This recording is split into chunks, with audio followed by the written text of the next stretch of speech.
Muy, muy buen día. Eh, Vamos a comenzar la clase y que lleva por título, ¿no? Las constituciones iberoamericanas. Esto ya lo vimos la semana pasada, pero quedaron cosas en el tintero, ¿no? Habíamos hablado de la gran modernidad de las constituciones iberoamericanas, las nuevas tendencias, pero quería hacer alusión, ¿no? En este momento, ¿no? A un tema que también es importante respecto al presidencialismo iberoamericano, ¿no? A unos rasgos que son importantes que tengamos en cuenta, ¿no? Pues bien, comenzamos. Las formas de gobierno a lo largo de la historia, ¿no? Europea o americana han ido sufriendo transformaciones, ¿no? Los europeos no han sido, por ejemplo, exentos de este fenómeno. Por ejemplo, el parlamentarismo europeo sufrió profundas modificaciones durante el periodo de entreguerras, ¿no? Y más aún después de la Segunda Guerra Mundial, ¿no? El parlamentarismo, de alguna manera, al no poder clonar, ¿no? El modelo de asamblea británico, y después de la Segunda Guerra Mundial necesitó, de alguna forma, brindarle herramientas al Ejecutivo para la reconstrucción. Y ello llevó a la llamada racionalización parlamentaria, ¿no? Que quiere decir que los instrumentos de control de control político estén al alcance de las mayorías, ¿no? Eso se llamó parlamentarismo racionalizado. Ya no era la moción de censura seca, sino la moción de censura constructiva o con altas, digamos, barreras, ¿no? Vallas para que pueda esta ser aplicada, ¿no? De alguna manera se condicionó, por ejemplo, se limitó el uso el ejercicio de las preguntas, ¿no? Cuando una pregunta por parlamentario, ¿no? Es decir, una serie de elementos, ¿no? que permitían al Ejecutivo, ¿no? La gobernabilidad, ¿no? De lo que se quería, ¿no? Quizás fue la primera vez que al Parlamento de alguna manera empezó a dejar de ser el decimonónico, ¿no? Que era pues en el siglo XIX, ¿no? Pero el presidencialismo iberoamericano de alguna forma nació corregido, ¿no? Porque el presidencialismo supone una efectiva división territorial del poder, ¿no? Y, esa división territorial del poder quizá más efectiva ha sido el federalismo. Iberoamérica copió el federalismo, sí, pocos países lo hicieron. O sea, Argentina, Brasil, México, ¿no? Lo hicieron, pero otros de alguna manera optaron por el modelo regional, ¿no? Ninguno tiene pues un sistema más o menos llamado mixto, ¿no? Pero los federalismos en Iberoamérica están bastante erosionados, ¿no? Es cierto que el federalismo norteamericano no es el de la fundación, pero está mucho menos erosionado a pesar de la crisis del 29, ¿no? Y una serie de temas, no está tan erosionado, no está el nivel de erosión que tiene en los países iberoamericanos, ¿no? El presidencialismo, por tanto, nació corregido, ¿no? Nació corregido, ¿no? Y a eso se han agregado otros países, como el caso del Perú, por ejemplo, ha agregado instituciones parlamentaristas en masa, ¿no? En el Perú no falta ninguna institución parlamentarista. Digamos que el presidencialismo en Iberoamérica fue una versión distinta del modelo estadounidense, ¿no? Y es conocida por la doctrina como, llamémosle, neopresidencialismo. Las causas del predominio presidencial se pueden resumir de la siguiente manera, ¿no? Para esto decir pues, que el neopresidencialismo traducido pues, sería el nuevo presidencialismo, ¿no? Es decir que el presidencialismo se comprende en esta parte del mundo como un predominio del presidente de la República, es una manera de entenderlo, ¿no? O que en caso de duda el presidente siempre gana, ¿no? Es otra manera también de comprenderlo, ¿no? Pero que de alguna forma cuando cambian las constituciones, ¿no? O cuando se han corregido, pues de alguna manera una constante ha sido en darle más competencias al presidente de la República. para mí un caso emblemático fue que bajo la Constitución chilena del 80, se redujo el mandato presidencial a 4, ¿no? Mientras que otros países también quieren la reelección indefinida, ¿no? Hoy la Constitución del 80 pues va a cumplir sus últimos días porque ya se aprobó la Convención Constitucional, ¿no? Las causas del predominio presidencial pues se pueden resumir de la siguiente manera nuevamente, ¿no? Primero, lo he adelantado, el carácter personalista del presidente de la República, ¿no? En el presidencialismo, como bien saben, los títulos de jefe de Estado y jefe de gobierno recaen en una misma persona, ¿no? En la Constitución norteamericana, esa, digamos, conjunción, ¿no? No significa que el presidente de los Estados Unidos eh, predomine sobre el Congreso o el Tribunal Supremo, ¿no? El Ejecutivo yace una presidencia federal gracias a la separación de poderes, ¿no? Tanto horizontal como vertical, ¿no? Eh, el presidente norteamericano pues no influye en las decisiones de los demás órganos constitucionales, ¿no? Pero desde el Congreso, pues por ejemplo en enero, cada enero hacia la tercera semana, en el Día del Estado de la Unión, el presidente puede en su discurso comunicarse del Congreso a la opinión pública sobre la necesidad que el legislativo pues dé prioridad a determinados proyectos de ley, ¿no? Y eso, por ejemplo, puede de alguna manera ayudar a direccionar, ¿no? La agenda del Parlamento, ¿no? En el marco de respeto de la autonomía funcional, el balance de poderes, ¿no? Y el principio de cooperación. El modelo presidencialista iberoamericano pues, ha acentuado el carácter personalista, ¿no? Del titular del Ejecutivo, ¿no? Eh, es curioso porque, por ejemplo, en Estados Unidos, eh, digamos, más allá de los, llamemos, Jeffersonians, ¿no? En una determinada época, eh, es muy, digamos, muy común, ¿no? A los regímenes, los presidencialismos se terminan convirtiendo, pues, en una especie de régimen presidencial, ¿no? Más o menos que presidencialismo son regímenes presidenciales que hasta llevan nombre propio. Hablemos, pues, el odrismo, ¿no? Cuando Odría llegó al llano en Iberoamérica, el caso, por ejemplo, también de Leguía, ¿no? O en Iberoamérica, en el caso el chavismo, ¿no? Eh, eso, por ejemplo, es típico, ¿no? El kirchnerismo, como llaman ahora, o aquí nuevamente el vizcarrismo, ¿no? Eso, por ejemplo, es muy de un régimen presidencial, ¿no? Más que, es menos, ¿no? Que lo que significaría, pues, el presidencialismo, que es la elección de un titular del Ejecutivo con grandes poderes, porque el jefe es el jefe de gobierno, pero también con grandes controles, ¿no? Es decir, el control pues macro, ¿no? Que es el federalismo, y el control, ¿no? Hacia el propio mecanismo, ¿no? De la separación de poderes, ¿no? El check and balance, ¿no? Eh, Esto, por ejemplo, es muy, muy importante porque esto no ha ocurrido en otros países con más de 40 presidentes continuos. Esto no ha dado, por ejemplo, nadie habla del kennedydismo, por ejemplo, nadie lo dice a pesar de que Kennedy fue asesinado, ¿no? Esto no hay, más bien un expresidente simplemente pasa, salvo el último caso de Barack Obama, por ejemplo, que es quizá, creo yo, el primer presidente, expresidente de Estados Unidos que hace campaña decidida por Biden esta última vez, ¿no? No de manera tímida o de una aparición, sino de realmente activa, ¿no? En favor de Biden, pues eso, por ejemplo, no se ha visto, ¿no? O quizá porque eso en un mundo de redes sociales sigue de alguna manera teniendo presencia y quizás generacionalmente los presidentes anteriores no tuitean o quizás no, ni sepan lo que es el Twitter, ¿no? En Estados Unidos, ¿no? Eh, es lo que se puede ver, ¿no? Quizá ni actualmente, con toda la edad que pueda tener Jimmy Carter tampoco, ni otros, ¿no? Solamente los más recientes, ¿no? Eh, en México, por ejemplo, se puede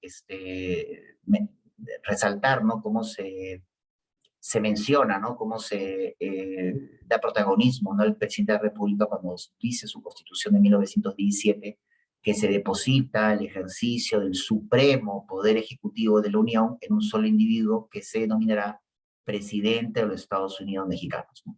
Es lo que se puede ver, ¿no? Y la Constitución dispone que el presidente de la República es jefe de Estado y personifica la nación. O sea, el supremo poder ejecutivo hay que verlo bien, ¿no?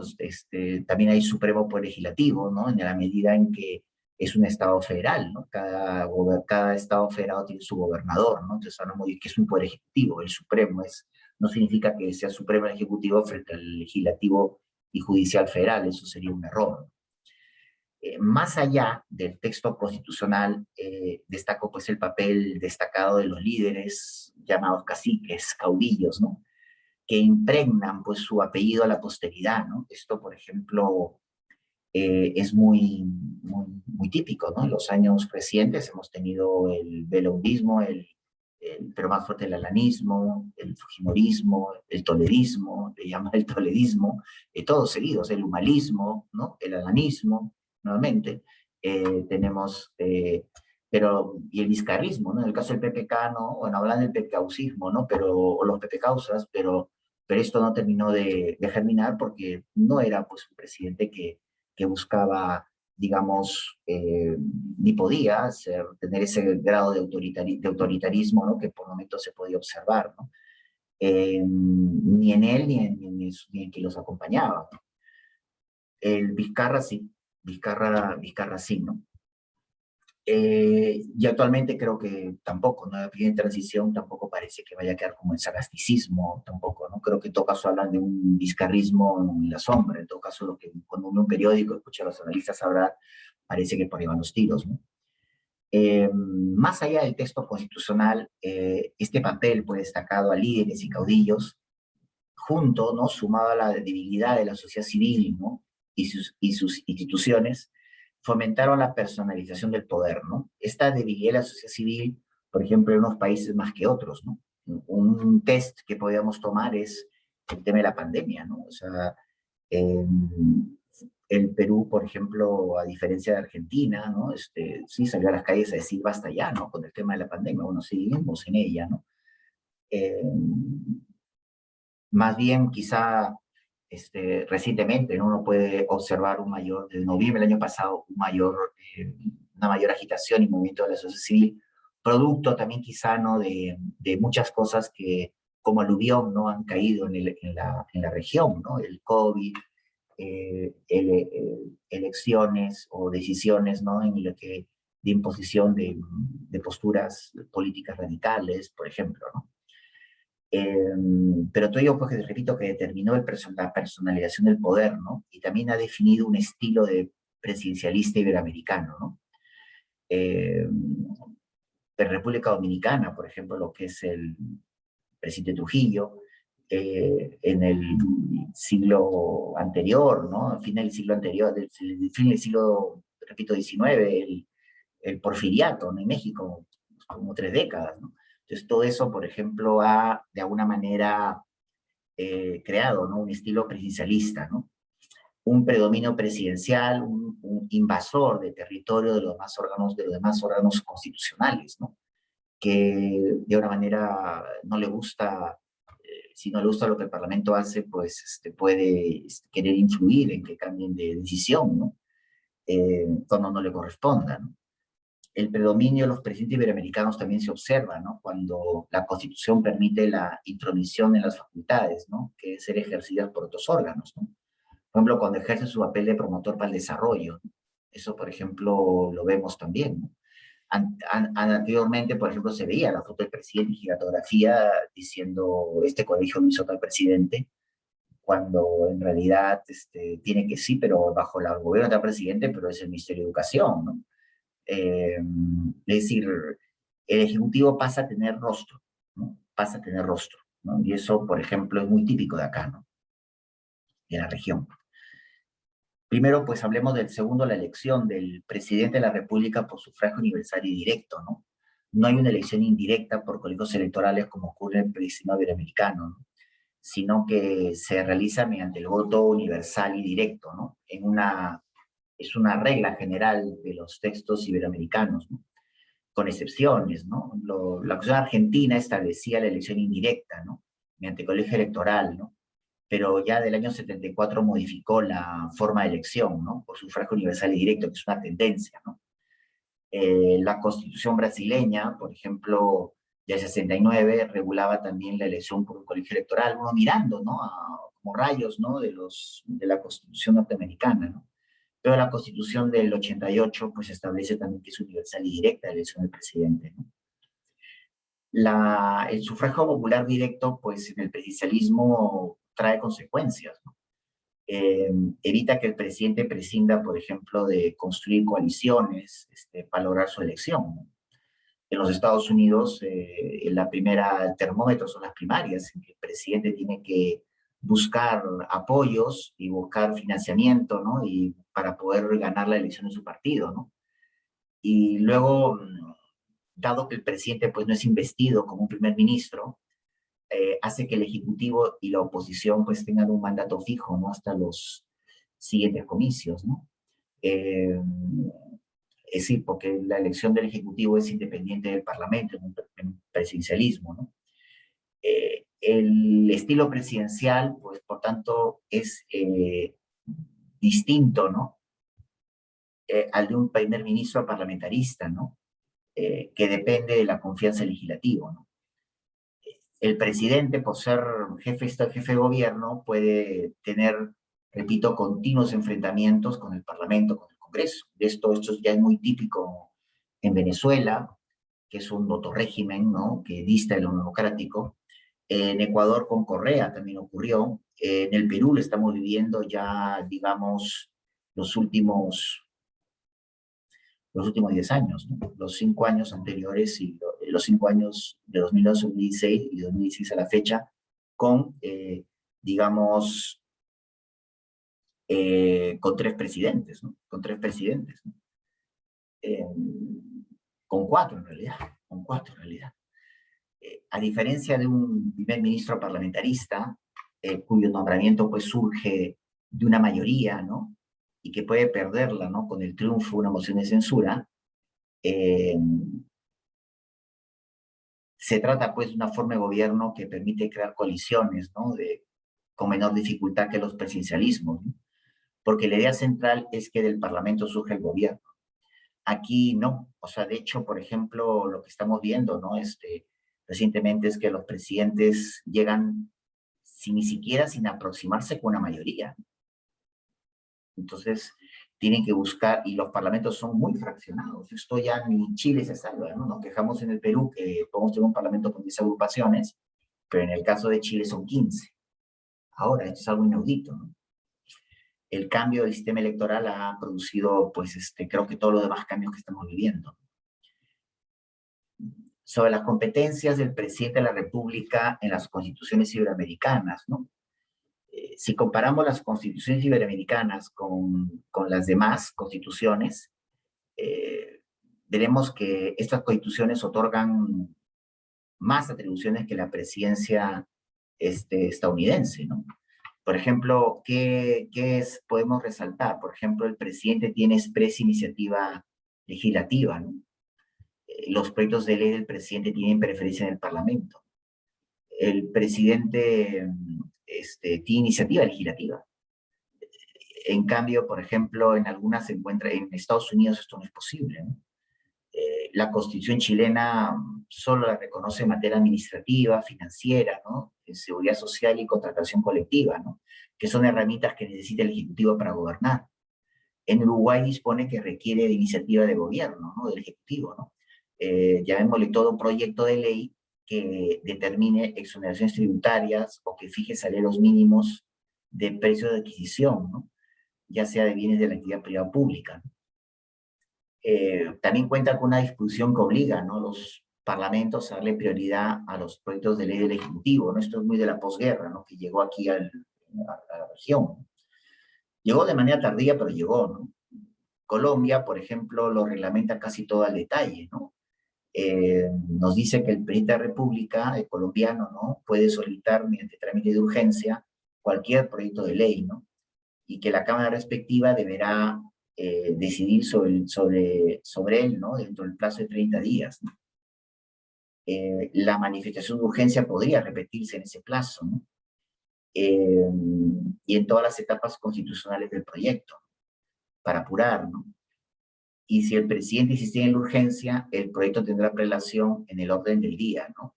Excluyendo cualquier consideración sobre otro asunto que quiera ver el Congreso, ¿no? Poco se da la prioridad, ¿no? Precisamente porque son gobierno, ¿no? Eh, y estas disposiciones hacen que el Ejecutivo sea el principal impulsor de la legislación, ¿no? En Estados Unidos ha quedado mucho la presencia que tiene el presidente en el Congreso cuando da su mensaje o discurso por el Estado de la Unión, como les dije. Desde ahí el presidente puede orientar la legislación y que lo que diga puede dar lugar a que rebote esto en la prensa, ¿no? Y que pueda de una manera ver de qué se trata, ¿no? Pero de ninguna manera se trata de ordenar, ¿no? De ninguna manera, ¿no? Eh, Esto, por ejemplo, se puede ver también en los parlamentos europeos, que es otro régimen, ¿no? Porque el gobierno procede del parlamento, en los parlamentarismos, ¿no? Luego está la legislación delegada, ¿no? En Estados Unidos el presidente no puede legislar, ¿no? En cambio, esto lo tienen los países iberoamericanos, ¿no? Como lo tiene también el primer ministro español, lo tiene también, ¿no? Precisamente por estas constituciones de la posguerra en Europa continental, ¿no?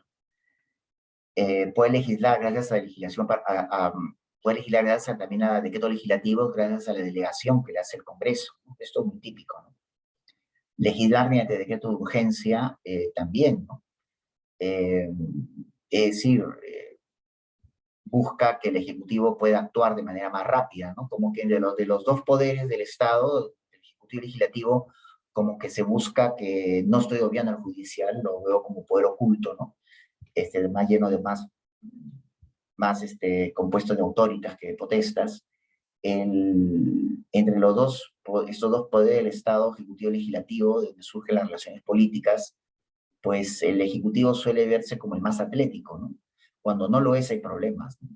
Porque el Parlamento de por sí tiende a ser lento, ¿no? Porque todo lo discute, todo lo revisa, ¿no? Tiende a ser lento, ¿no? Estamos en una época en que se le exige al Parlamento ser más rápido y al Ejecutivo pues no se le pincha para que sea más, para que deje de ser tan lento, ¿no? Y es que mucho tiene que ver, ¿no? El aparato burocrático, ¿no? De qué dimensionado está. El evento burocrático es imprescindible en una comunidad política en lo que llamamos Estado, pero su dimensionamiento, por ejemplo, puede convertir a quien está llamado después de la posguerra a ser el decimonónico y el atleta en convertirse en alguien que avanza a pesar con la carga pesada que tiene detrás en su espalda, ¿no? En México, por ejemplo, se nos dice, ¿no?, que en ningún caso, salvo lo dispuesto en el segundo párrafo 131 de la Constitución, se otorgarán facultades extraordinarias para legislar, ¿no? Uno va al artículo 131 y nos dice que el presidente mexicano tiene facultades en materia económica, social o de cualquier otro propósito para el beneficio del país, ¿no? Entonces, lo que aparecía en el artículo 131 como un límite, no lo es, sino que de acuerdo con lo que establece 131, entonces uno dirá, pues solamente sobre tres cosas, pues sobre todo, ¿no?, prácticamente. En Iberoamérica, pues hay un abuso de la legislación mediante decreto de urgencia, ¿no? Y esto, por ejemplo, huele mal, porque también sobre un gobierno que gana busca pedir decretos legislativos, permiso para legislar al Parlamento, ¿no? Ni bien gana, ¿no? No sabe qué va a pedir, pero pide, ¿para qué? Como que no, para prescindir del Parlamento, y eso no está bien.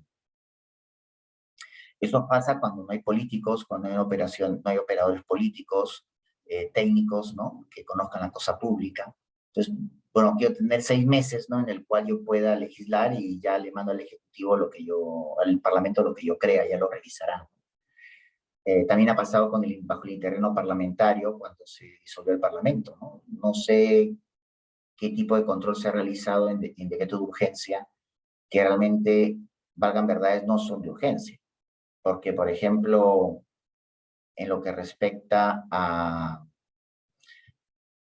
leyes, ¿no?, de cine o de cosas que se han dado son importantes, sí, puede ser importante tratarlas, pero no eran de urgencia, ¿no?, en el marco del interreno parlamentario, ¿no? Eso que lo vea el Pleno del Parlamento. Entonces, todo esto debería haberse revisado y creo que si se ha hecho no me he dado cuenta.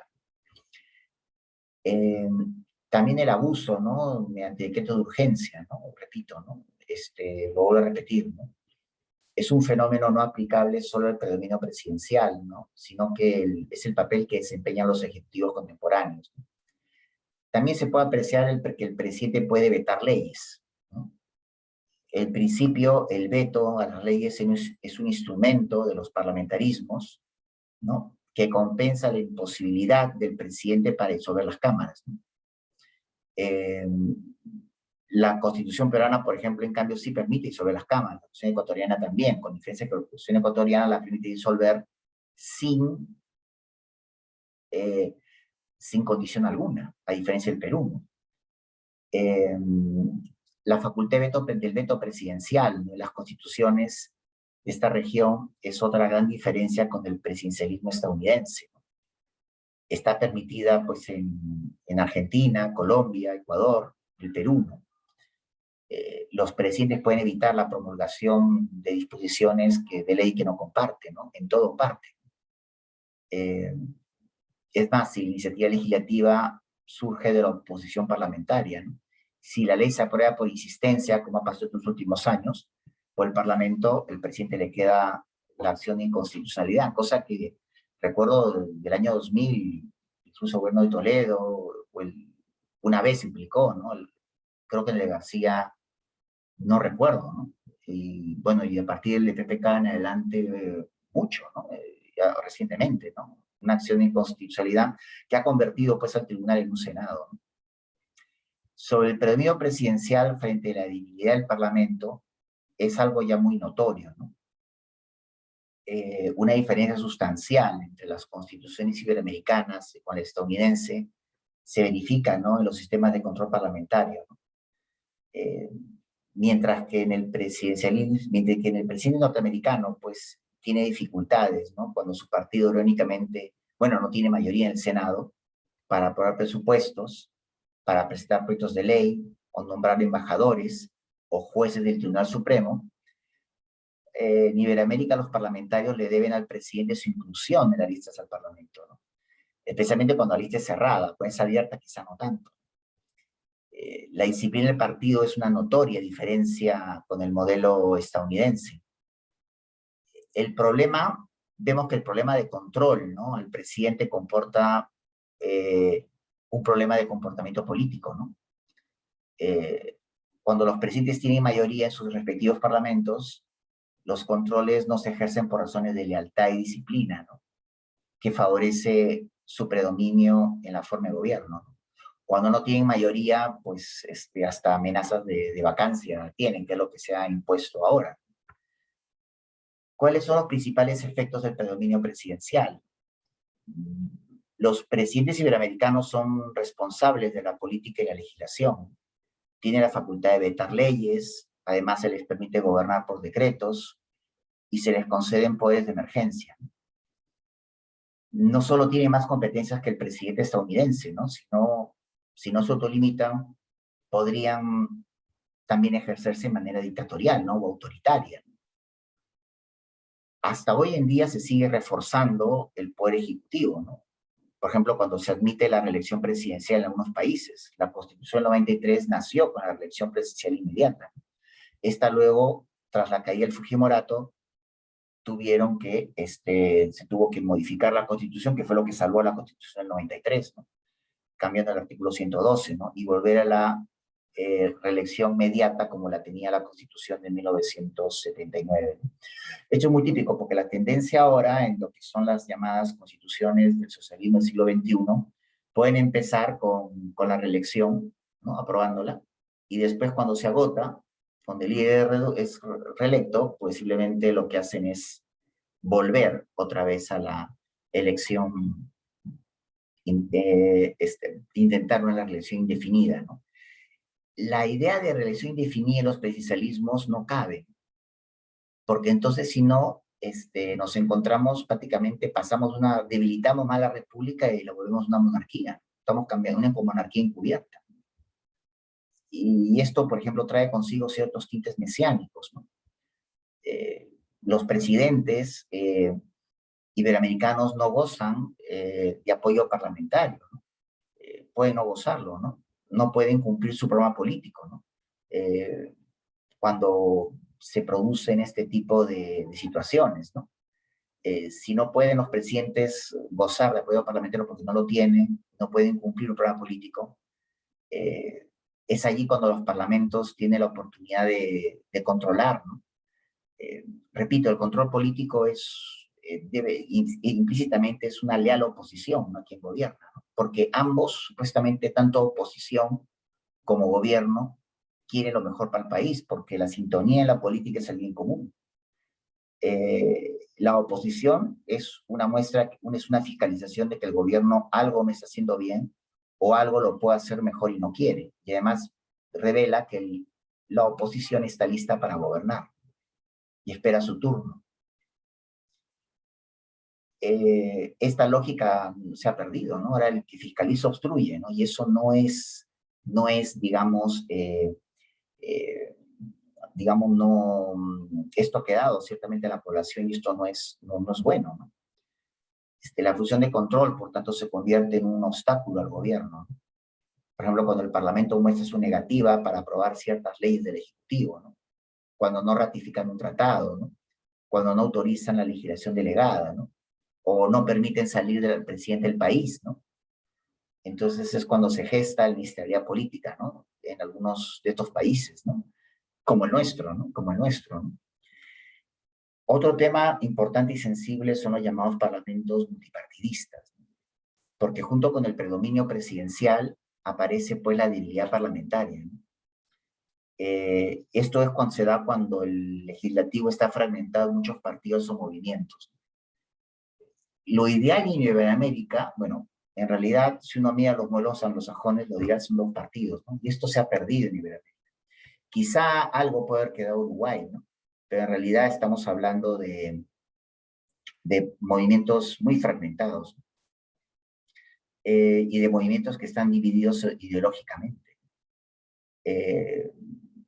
En Argentina, lo que es el peronismo, por ejemplo, está muy fraccionado en partidos que reivindican las ideas de Perón. En el caso de, por ejemplo, partidos, ¿no?, que son de derecha, pues habrá unos que están más a la derecha que otros, y que les cuesta lograr coincidencias, ¿no? Eso, por ejemplo, debilita, ¿no?, y transforma la voluntad popular, porque finalmente quien gane muchas veces quiere gobernar con los que quedaron pequeños en el Parlamento o quedaron pues en la cola tras una elección presidencial, y eso es irracional. La construcción de alianzas interpartidarias, ¿no?, entre los sistemas presidenciales, ¿no?, también, ¿no?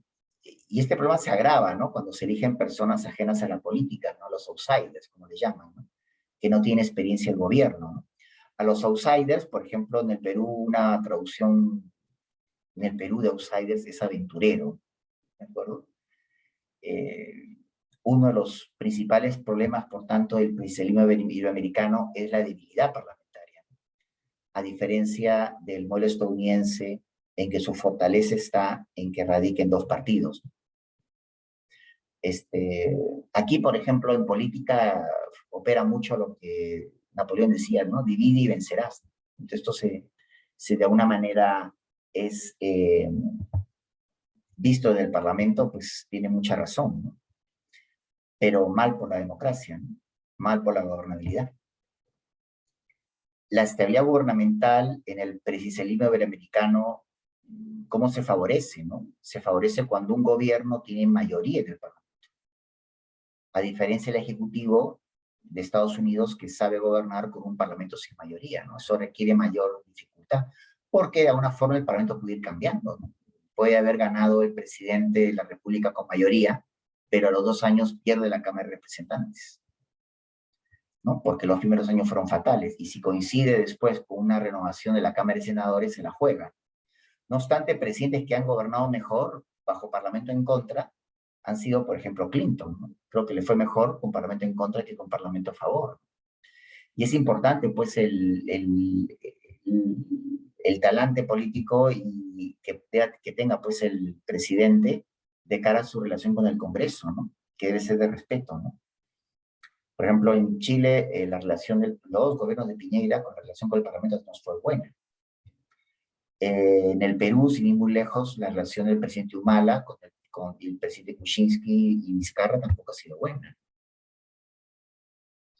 Esto, por ejemplo, es un indicador, ¿no? Entonces, el apoyo, pues, tiende a ser más seguro en los parlamentarismos porque el gobierno se forma desde el Parlamento, ¿no?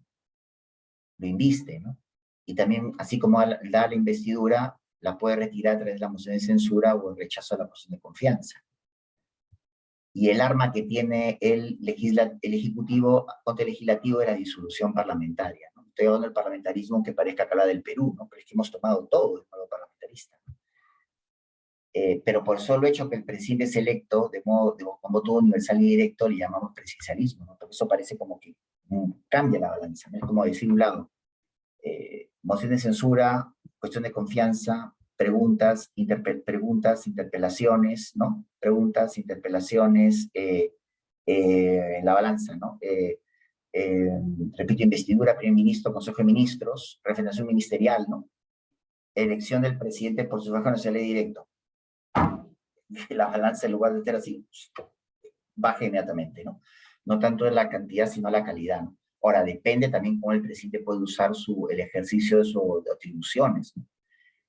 Sacando de su relación con el Parlamento, aunque pueda ser áspera, sacar todo lo mejor, ¿no? Ver qué cosa puede hacer el Parlamento que le permita, por ejemplo, avanzar, ¿no? Y sobre la marcha, si no ganó mayoría, trazar un plan que le permita, en la medida posible, eh, avanzar en su agenda, ¿no?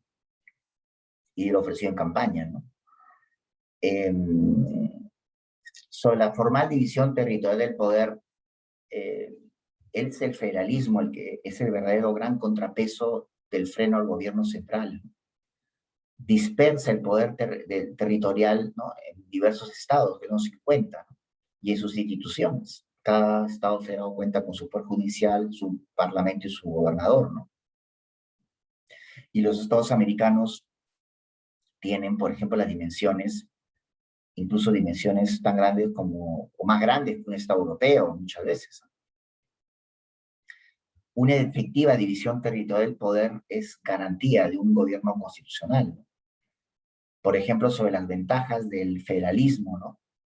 Tocqueville, pues, decía que nada hay tan contrario al bienestar, ¿no? Y a la libertad de los hombres y de las personas como los grandes estados, ¿no? Entonces, una cosa es un estado fuerte y otra cosa es un estado grande, ¿no? Entonces, es decir, como dice en la frase, ¿no? Tanto estado como sea necesario, ¿no? Eh, y tanta, digamos, por tanto, tanta regulación también como esta sea necesaria, ¿no? Y tanta libertad como sea posible, ¿no? Se puede ser un Estado federalista, una comunidad política federalista, o mejor dicho, una comunidad política sin federalismo y llamarse constitucional. Pero no puede haber un federalismo sin idea de constitución, sin constitucionalismo. Esto, porque ya es en sí misma el sumum plus, ¿no? de la división del poder, ¿no? Que es territorial, ¿no? Pero manteniendo un conjunto de elementos que los unen.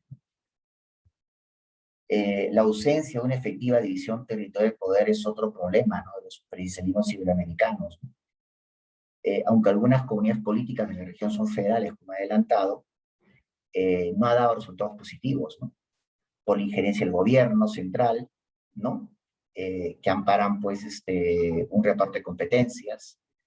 Por ejemplo, una constitución unitaria puede comportarse como una federal, ¿no? En cambio, una constitución federal podrá operar en la práctica como una unitaria, ¿no? Esto podría ocurrir, ¿no? Es el caso de Argentina, Brasil, México y también Venezuela, ¿no? Esta última especialmente, ¿no? El federalismo en Iberoamérica, pues finalmente se contagia el personalismo.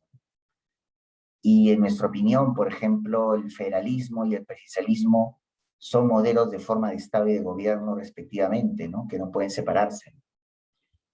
Y aquí hay que ver la experiencia estadounidense, ¿no? Que no ha podido ser replicada, ¿no? A pesar de los problemas que tiene. A veces uno nota, los americanos suelen cambiar de hogar tranquilamente. O sea, si las condiciones económicas de empleo y de endeudamiento, ¿no? De comprar una propiedad son mejores, por ejemplo, de Dallas a Carolina del Sur, simplemente se van, porque digamos que la vida allí es menos cara. Mucha gente bueno, se va de California porque es muy caro California. Entonces se va a Dallas. Y luego Dallas descubre que Carolina del Norte está de oferta porque hay más terrenos y la gente se va. O sea, ese movimiento que existe que uno puede ver pues, en los colonos no se sigue dando. Los americanos pueden tempranamente salir a vivir fuera de sus casas, ¿no? Y viajar a vivir a grandes distancias. No les parece mal, les parece lo normal. Por eso los presidencialismos iberoamericanos contemporáneos pues incorporan instituciones, ¿no? De control parlamentarista, ¿no? Por ejemplo, el referendo ministerial no es el más longevo de ellos y el menos mencionado, ¿no? Esto es tomado de Francia, ¿no? Tomado por Francia, ¿no? Por la Constitución francesa de 1791, ¿no? O sea, los actos del presidente tienen que contar con la firma de un ministro o ministros que lo avalen, ¿no? Que es el mecanismo a través del cual la responsabilidad política pasa a los ministros, ¿no? Si se equivoca el presidente, no es responsable el presidente, sino los ministros, ¿no? Los actos del jefe de Estado no pueden ser ejecutados por carecer de validez, ¿no? Si es que no son refrendados, ¿no?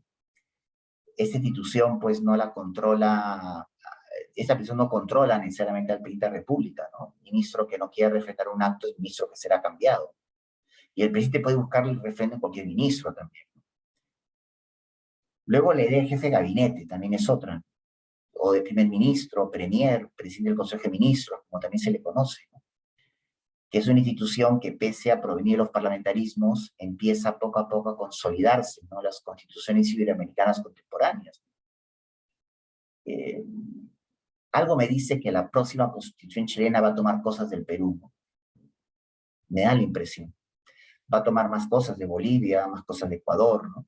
Pero algo me dice que algunas cosas del parlamentarismo va a tomar, algo me lo dice. Porque he escuchado que lo que se busca es frenar el presidencialismo que tuvo Piñera y que se ha dado antes, pero bueno, recuerden que los dos grandes momentos de inestabilidad que ha tenido Chile han sido bajo el gobierno de Piñera, ¿no? No por la culpa, creo que necesariamente de él, sino por el signo político con que llega, ¿no? La primera fue la gran huelga de estudiantes, ¿no? Reclamando mejores servicios educativos, y la segunda ha sido, pues, la subida del metro, ¿no? Que al final, pues, fue el estallido, no fue la causa, fue el estallido de todo lo que ya conocemos. Y lo acusan a Piñera de muy presidencialista, ¿no? La finalidad es evitar que el presidencialismo, sin más, como se le conoce en Estados Unidos y Iberoamérica, se convierta en una enfermedad patológica, que se produzca distorsión del funcionamiento del Estado, ¿no? Por una excesiva concentración del presidente de la República que difiere de la estadounidense, ¿no? A pesar que puedan decir ambas constituciones casi lo mismo. Por ejemplo, primero Perú, luego recientemente Argentina, en el año 94 incorpora la figura del jefe de gabinete, ¿no? Que es una institución que no debe confundirse con un jefe de gobierno parlamentarista, ¿no? Eh, es elegido por el presidente, no por el parlamento, ¿no? Su designación está condicionada a una mayoría del Ejecutivo y del Parlamento, ¿no? Como si ocurre en el presidencialismo francés, ¿no? El presidente designa al jefe de gabinete, al igual que los demás ministros, ¿no? ¿No? Con diferencia que el primer ministro equivale a un primero entre iguales, ¿no? Lo que en latín es un primus inter pares, ¿no? Una calidad que hace recordar la situación de los antiguos primeros ministros en los parlamentarismos. Es el ministro que más descuella. Y uno puede ver al siguiente, ¿no? Porque se va un primer ministro y en el Perú vemos que uno que no era primer ministro lo termina siendo, ¿no? Entonces, lo que no está del todo bien es cuando un vicepresidente se convierte en primer ministro, ¿no? El vicepresidente es vicepresidente, ese tiene que estar en su cajita guardado y preparadísimo por si la presidencia vaca o sea destituida y tiene que llegar él, ¿no? Tiene que dar 0 kilómetros. No tienen que hablar mucho, ¿no? Es normal que el presidente, el jefe de gabinete, recaiga, ¿no?, en una persona en su confianza. Y la finalidad política de esa institución es, pues, desviar, ¿no?, los ataques que desde las filas de la oposición caen encima del gobierno. Es como un parachoque, ¿no? Es como un paraguas, no un paraguas también, ¿no? Y un pararrayos, ¿no? O sea, produce que el desgaste presidencial sea lento, ¿no? Que sea el jefe de Estado, el jefe de gabinete el que más aparezca, ¿no? Aunque en Argentina me parece que cumple más cerca una función más cercana a la que cumple el jefe de gabinete en Estados Unidos, ¿no? Sin ser igual, ¿no? Que es una institución que prácticamente vive en la Casa Blanca, organizando el trabajo del secretario de Estado, pero orienta, ayuda al presidente, pero no tiene una exposición mediática, no tan fuerte. Sobre la posibilidad del Parlamento para exigir la responsabilidad política, la Constitución colombiana de 1991 es la que introduce la moción de censura, ¿no?, a una institución de origen parlamentarista. En la Constitución peruana del 93 es quizá el caso más clamoroso, ¿no?, porque están todas las instituciones del parlamentarismo, como he dicho, ¿no? Y hagamos el recuento: el jefe de gabinete, la moción de censura, la moción de confianza, interpelaciones, preguntas, refrendo ministerial, hasta el privilegio de la disolución parlamentaria por el jefe de Estado, ¿no?, condicionada, por cierto. Por eso la doctrina emplea el nombre de presidencialismo frenado, controlado, presidencialismo con sujeción parlamentaria, ¿no? Para una forma de gobierno que tendría que tener una separación de poderes más tajante. Las constituciones no permiten exigir la responsabilidad política al gobierno. La moción de censura tiene correcciones que los parlamentarismos, que tienen los parlamentarismos racionalizados. Es lo que vamos a observar, ¿no? Por eso las asambleas constituyentes en Iberoamérica tenían, pues, dos opciones, ¿no? Corregir el modelo presidencialista en función a su lógica, ¿no?, estableciendo una efectiva división territorial del poder, con los mecanismos de la forma de gobierno, que es algo, por ejemplo, que veo en la regionalización. La regionalización se ha dado sin tener en cuenta, ¿no?, en el marco de un modelo presidencialista. Entonces, es lo que noto, ¿no? O sea, parece que no tuviera que ver nada el especialismo de la República con la división territorial del poder que se ha efectuado, ¿no? Parece que son líneas paralelas, ¿no?, cuando tienen puntos de conexión. La incorporación de instituciones parlamentaristas está relacionada con el grado de inestabilidad política, ¿no?, con la falta de tradición democrática, ¿no?, de varios países, unos mejor que otros, ¿no? Los rasgos generales de las actuales constituciones iberoamericanas son similares.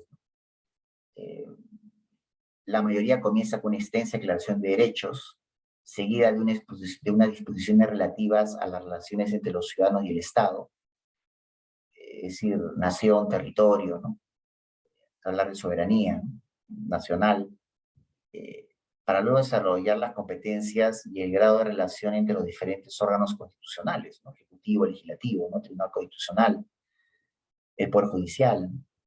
Y por eso las constituciones más representativas e influyentes son cartas de presentación de un Estado, ¿no?, donde están descritos los procedimientos para elección de sus gobernantes y normas que deben tener presentes los tribunales para elaborar sus sentencias, ¿no?, y el procedimiento legislativo, ¿no?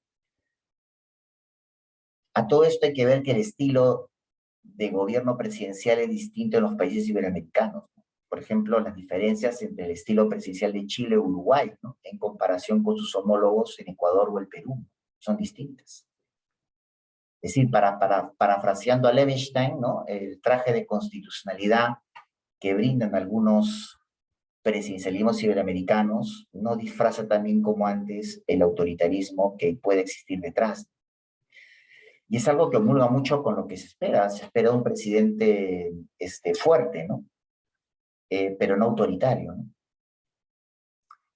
Eh, por eso la Constitución se presenta como una típica carta magna dotada de todos los contenidos formales, ¿no?, separación de poderes, normas relativas al Estado de Derecho, hechos fundamentales, procedimiento de reforma, carta política organizativa, norma fundamental del ordenamiento jurídico, ¿no?, con todo lo necesario para tener una pequeña dosis liberal, ¿no? Y los rasgos típicos del constitucionalismo contemporáneo, ¿no?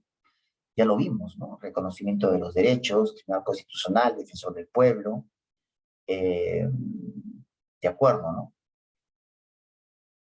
Es decir, en Iberoamérica observamos, ¿no?, que empieza progresivamente a instaurar en la región una suerte de régimen autoritario con barniz de un documento que dista de ser un documento constitucional, que el maestro Levinstein las clasificaría como semánticas, ¿no? Son los casos de Venezuela, Bolivia, Nicaragua y Ecuador, ¿no?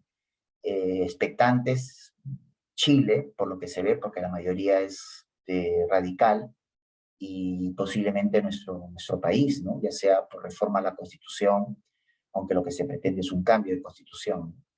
Lo que se quiere instaurar es un nuevo constitucionalismo que en el fondo no es un nuevo constitucionalismo, lo que es un nuevo, sí, un nuevo régimen, que es distinto, ¿no?